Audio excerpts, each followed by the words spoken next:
Computer যারা ব্যবহার করে থাকেন তাদের প্রচুর পরিমাণে ডকুমেন্ট ফাইল নিয়ে কাজ করতে হয়, আর এ ধরনের কাজ করতে গেলে ওয়ার্ড প্রসেসর সফটওয়্যার নিয়েই কাজ করতে হয়। সেক্ষেত্রে মাইক্রোসফট ওয়ার্ড হচ্ছে বিশ্বের সবচেয়ে বেশি ব্যবহৃত word processing software. Microsoft Word Adobe Reader মোটামুটিভাবে স্বয়ংসম্পূর্ণ প্রোগ্রাম অ্যাপ্লিকেশন, আর এদের নতুন নতুন সংস্করণে বাড়তি সুবিধা যুক্ত হয়েই চলছে। তবে এর বাইরেও টুকিটাকি কিছু বাড়তি কাজ করার জন্য কিছু থার্ড পার্টি অ্যাপ্লিকেশনের সুবিধা গ্রহণ করা যায়। এসব বাড়তি সুবিধা ওয়ার্ড প্রসেসিংয়ের কাজে এনে দেবে নতুন গতি। এসব থার্ড পার্টি সফটওয়্যার অ্যাপ্লিকেশনের ব্যবহার করতে গেলে কোনো টাকা খরচ হবে না, যেমন office tab, PDF creator, cross ice. দর্শক, আপনাদের পাঠানো মেইল নিয়ে এবার যাব মেইল বক্স পর্বে। দর্শক, আমাদের প্রথম মেইলটি করেছে কাব্য63@gmail.com থেকে। আপনি লিখেছেন, হাই আপু, কেমন আছো? আমি সিম্ফনি X110 হ্যান্ডসেট ইউজ করি। আমার প্রবলেম হলো যখন ইন্টারনেট ইউজ করি তখন 4-5 মিনিট পর সেটটি খুব গরম হয়ে যায়। আমাকে কি করতে হবে? ধন্যবাদ তোমা।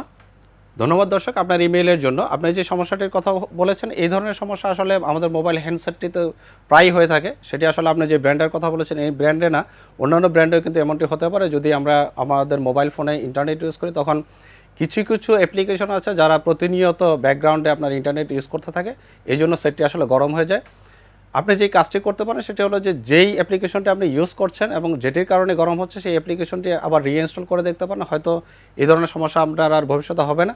যদি এর পরেও সমস্যাটির সমাধান না হয় তাহলে একটি পরামর্শ আপনাকে দেবো, সেটি হলো যে আপনার হ্যান্ডসেটটি যদি একবার রিসেট করে নেন, অর্থাৎ আপনার যেসব ডেটা আছে ডাটাগুলি ব্যাকআপ নিয়ে যদি আপনি একবার রিসেট করে নেন এবং পুনরায় যেসব অ্যাপ্লিকেশন আছে সেগুলি যদি ইনস্টল করে নেন, তাহলে ভবিষ্যতে এই ধরনের সমস্যা হয়তোবা আর হবে না বলে আমরা মনে করছি। দর্শক, আমাদের পরের মেইলটি করেছে নওয়াজিশ মল্লিক 05@hotmail.com থেকে। আপনি লিখেছেন, হাই আপু, I would like to know about your quiz program schedule. ধন্যবাদ মল্লিক আপনার এই ইমেইলের জন্য। আপাতত আমাদের এই ধরনের কুইজ প্রোগ্রামটি এখন চলছে না। আমরা আশা করছি ভবিষ্যতে এই ধরনের কুইজ প্রোগ্রাম আমরা আবার চালু করব এবং আপনাদেরকে আমরা জানিয়ে দেব। আমাদের পরের মেইলটি করেছে বিজয় দাস 22@gmail.com থেকে। আপনি লিখেছেন, hi, my name is Bijoy, I am from Chittagong. আমার পিসির জন্য একটা অ্যান্টিভাইরাস লাগবে, কিন্তু বলে রাখা ভালো যে আমি বাংলা লায়ন ওয়াইল ম্যাক্স ইউজ করি। ধন্যবাদ বিজয় আপনার ইমেইলের জন্য। আপনি জানতে চেয়েছেন যে আপনি আপনার ল্যাপটপের সাথে কী ধরনের অ্যান্টিভাইরাস আপনি ইউজ করবেন।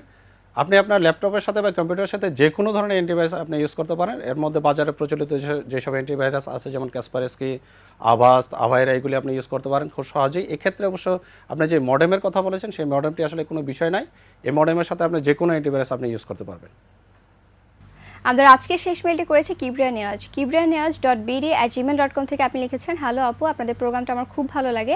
আমার প্রবলেম হচ্ছে আমি Nokia 6303 ক্লাসিক মোবাইল ইউজ করি। এই মোবাইলে থিম চেঞ্জ করার জন্য থিম ফোল্ডারে গেলে মোবাইলটি রিস্টার্ট নেয়। আমাকে কি করতে হবে?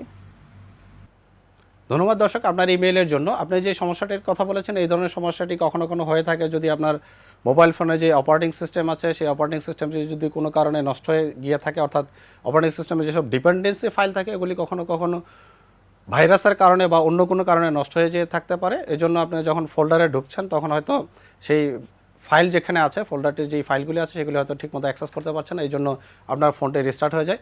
আপনার জন্য পরামর্শ হচ্ছে যে আপনি আপনার ফোনে যেই অপারেটিং সিস্টেমটি আছে সেটি যদি একটু আপডেট করে নেন, অথবা যদি আপনার ফোনটি একবার রিসেট করে আবার পুনরায় এসব অ্যাপ্লিকেশন যেগুলি আছে এগুলি যদি আপনি ইনস্টল করে নেন, তাহলে আমরা আশা করছি আপনার ফোনে ভবিষ্যতে এই ধরনের সমস্যা হবে না।